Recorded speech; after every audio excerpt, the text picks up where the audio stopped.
Good afternoon, this is Jeff with Sewer Tech Northwest. Today we're at property address 1346 Princeton Road here in Woodburn. Located up on the rooftop, going down a 4-inch cast iron vent. I'm going to check the overall condition and serviceability of the sanitary sewer line. Water is running. I'm going to clean some cobwebs off the camera lens here that will zero out right there at the base of the vent stack. And then in general, I describe everything as if you are facing the front of the home from the street. This house does have a clean out. The reason we're going to the vent, clean out's on the right side of the home. You can't miss it. Big 4-inch cast iron. Someone at some point in the past tried to remove that cap and rip the whole square head off the top of it. So it can be removed. Whoever did that did not know how to loosen the threads up, unfortunately. So anyway, you've got to break it out of there, which can be done. It's just on a 102-degree day today, this is just a faster route. So we've got, it looks like some level of standing water there at the start of the line. However, we've got a bathtub right now running about full bore, which if that dumps right into the line in a location, sometimes it can create the illusion of a belly. So we'll see how that drains out at the end.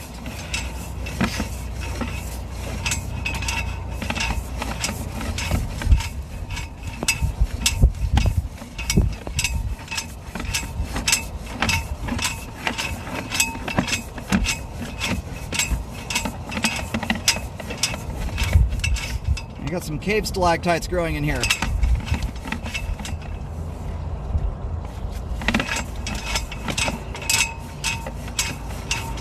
I'll go a little more into that here in just a minute, but in general, what causes that are pinholes that form through cast iron.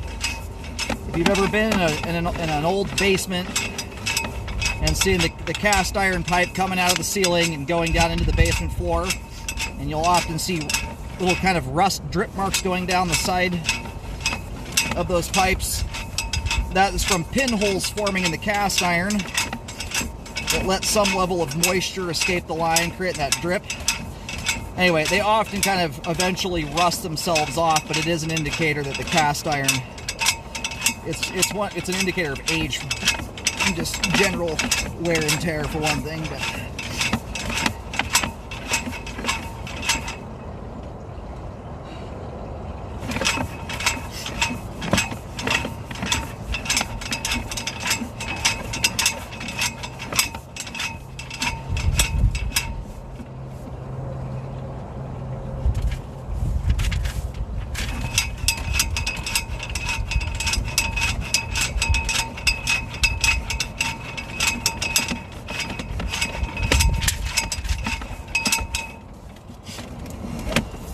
hey, Janelle.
I apologize. I think I'm sitting here talking to myself with the mic turned off.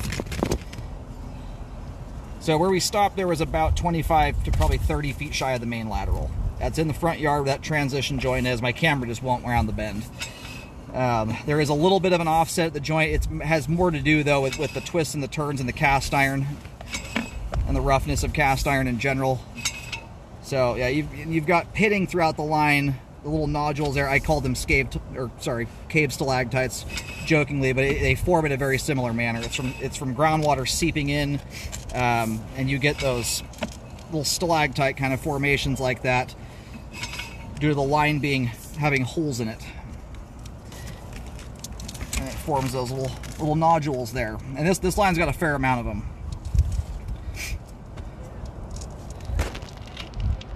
So in the immediate, I mean, you can do some things to smooth it out. You can descale cast iron. Unfortunately, that does not extend the life of cast iron. In fact, it almost deteriorates it more. You're stripping a scab layer off there and exposing those holes even more. So just from the condition standpoint, the fact the line is exposed to the ground, you know, the cast iron at the very minimum here I would like to see updated. Most of it has pretty reasonable slope and grade, but there's a couple spots that don't. Obviously out there right before the transition joint's got standing water in it, and there may be some towards the start of the line too. All right, rounding the bend here, where the line looks like it actually cuts just underneath the front right corner of the the patio. We just crossed underneath that, and we're about 2 foot 10 inches deep there, right as the line kind of rounds the front right corner of the house.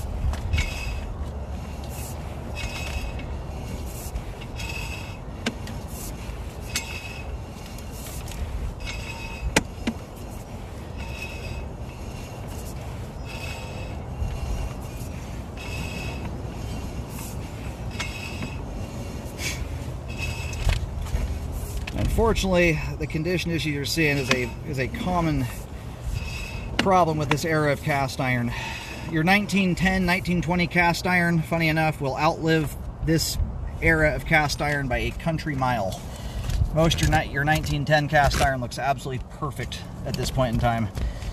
Where your 60s, 70s cast iron, once it got outsourced overseas, the quality of it went down dramatically. This does not have that same longevity in it. Pipe walls are much, much thinner, and the metal just wasn't quite as good.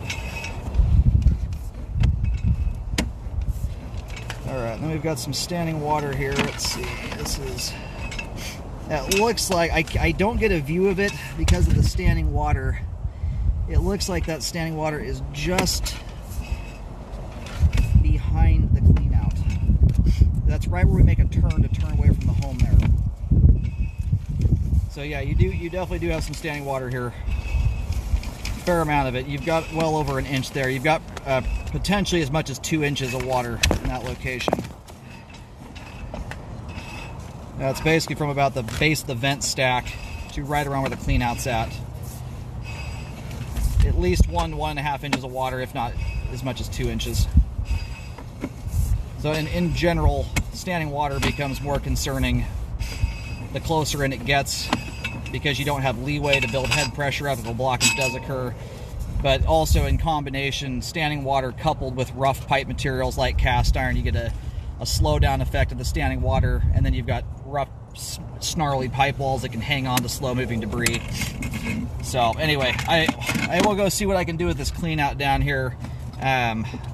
It's one of those, it's being stubborn enough, it may have to be cut off of there or opened up. I've already beat on a bunch, so that may need to be opened up to camera out further.